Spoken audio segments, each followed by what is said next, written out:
Hi, welcome to this edition of Book Break. My name is Roger, and in honor of Hobbit Day, I'll be sharing with you a little bit of the first chapter of The Hobbit, An Unexpected Party. But before we get started, let me tell you a little bit about hobbits. Hobbits are between 3 to 4 feet tall, with short legs, slightly pointed ears, and furry feet with leathery soles, resulting in them never having to wear shoes. Hobbits typically dwell underground in homes, very cozy homes, that are built into the side of a hill. And of course, one of the most famous hobbits is Bilbo Baggins, the main character in the book The Hobbit. He is also known as the elf friend, the ring bearer, the burglar, the barrel rider, and the fly who stings the spider. If you want to find out how he got these nicknames, you could read about it in The Hobbit by J.R.R. Tolkien. All right, let's get started with a little bit of Chapter 1 from The Hobbit. Chapter 1, An Unexpected Party. In a hole in the ground there lived a hobbit, not a nasty, dirty, wet hole filled with the ends of worms and a newsy smell, nor yet a dry, bare, sandy hole with nothing in it to sit down on or to eat. It was a hobbit hole, and that means comfort. It had a perfectly round door, painted green, with a shiny yellow brass knob in the exact middle. The door opened onto a tube-shaped hall like a tunnel, a very comfortable tunnel with paneled walls and floors tiled and carpeted, provided with polished chairs and lots of pegs for hats and coats. The Hobbit was fond of visitors. The tunnel wound on, going fairly but not quite straight into the side of a hill. The hill, as all the people around for many miles called it, and many little round doors opened out of it, first on one side, then on another side. No going upstairs for the Hobbit. Bedrooms, bathrooms, cellars, pantries, wardrobes, kitchens, dining rooms, all were on the same floor, and indeed on the same passage. The best rooms were all on the left-hand side going in, for these were the only ones to have windows, deep-set round windows looking over his garden and meadows beyond, sloping down to the river. This hobbit was a very well-to-do hobbit, and his name was Baggins. The Bagginses had lived in the neighborhood of the hill for time out of mind, and people considered them very respectable, not only because most of them were very rich, but also because they had never had any adventures or did anything unexpected.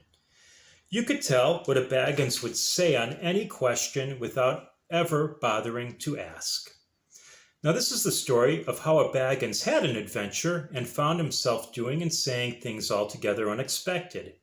He may have lost the neighbor's respect, but he gained, well, you'll see whether or not he gained anything in the end. Now, by some curious chance one morning long ago, in the quiet of the world, when there was less noise and more green, and the hobbits were still numerous and prosperous, and Bilbo Baggins was standing at his door after breakfast, Gandalf came by. Gandalf. If you had heard only a quarter of what I have heard of him, and I have only heard very little, you would be prepared for any sort of remarkable tale. Tales and adventures sprouted up all over the place wherever he went. He had not been to the hill for ages and ages, not since his friend the old Took died, and the hobbits had almost forgotten what he looked like. He had been away over the hill and across the water on business of his own since they were all small hobbit boys and small hobbit girls. All that the unsuspecting Bilbo saw that morning was an old man with a staff. He had a tall pointed blue hat, a long gray cloak, a silver scarf over which his long white beard hung down below his waist, and immense black boots. "Good morning," said Bilbo, and he meant it. The sun was shining and the grass was very green. But Gandalf looked at him from under long bushy eyebrows that stuck out further than the brim of his shady hat. "What do you mean?" he said. "Do you wish me a good morning, or mean that it is a good morning whether I want it to be or not? Or that you feel good this morning, or that it is a morning to be good on?" "Well, all at once," said Bilbo. "I'm looking for someone to share in an adventure," said Gandalf, "and it's very difficult to find anyone." "I should think so," said Bilbo. "In these parts we are plain quiet folk and have no use for adventures. Nasty, disturbing, uncomfortable things make you late for dinner. Oh, I can't think what anybody sees in them." Then Bilbo took out his morning letters and began to read, pretending to take no more notice of the old man. He had decided that he was not quite his sort and wanted him to go away. But the old man did not move. He stood leaning on his stick and gazing at the hobbit without saying anything till Bilbo got quite uncomfortable and even a little cross. "Good morning," he said at last. "We don't want any adventures here, thank you. You might try over the hill or across the water." By this, he meant that the conversation was at an end. "What a lot of things you do use good morning for," said Gandalf. "Now, you mean that you want to get rid of me and that it won't be a good morning till I move off." Not at all, my dear sir. Let me see, I don't think I know your name." Yes, my dear sir, and I know your name, Mr. Bilbo Baggins, and you do know my name, though you don't remember that I belong to it. I am Gandalf, and Gandalf means me. To think that I should have lived to be good morning by Belladonna Took's son, as if I were selling buttons at the door. Gandalf, good gracious me! Not the wandering wizard that gave old Took a pair of magic diamond studs that fastened themselves and never came undone till ordered. Not the fellow who used to tell such wonderful tales at parties about dragons and goblins and giants and the rescue of princesses. Not the man that used to make such particularly excellent fireworks. I do remember those. I beg your pardon, but I had no idea you were still in business." "Well, where else should I be?" said the wizard. "I'm sorry, Gandalf, but I don't want any adventures here, thank you. Not today. Good morning, good to see you. Please come by for tea any time you like. Why not tomorrow? Come tomorrow. Goodbye." With that, the hobbit turned and scuttled inside his round green door and shut it as quickly as he dared. Not to seem rude. Wizards, after all, are wizards.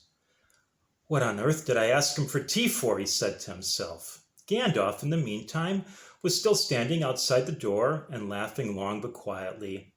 After a while, he stepped up and with the spike on his staff scratched a sign on the hobbit's beautiful green front door. Then he strode away, just about the time Bilbo was finishing his second cake and beginning to think that he had escaped adventures very well.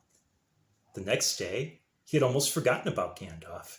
He did not remember things very well unless he put them down on his engagement tablet like this: Gandalf, tea, Wednesday. Yesterday, he had been too flustered to do anything of the kind. Just before tea time, there came a tremendous ring on the front doorbell, and then he remembered. He rushed and put on the kettle and put out another cup and saucer and an extra cake or two and ran to the door.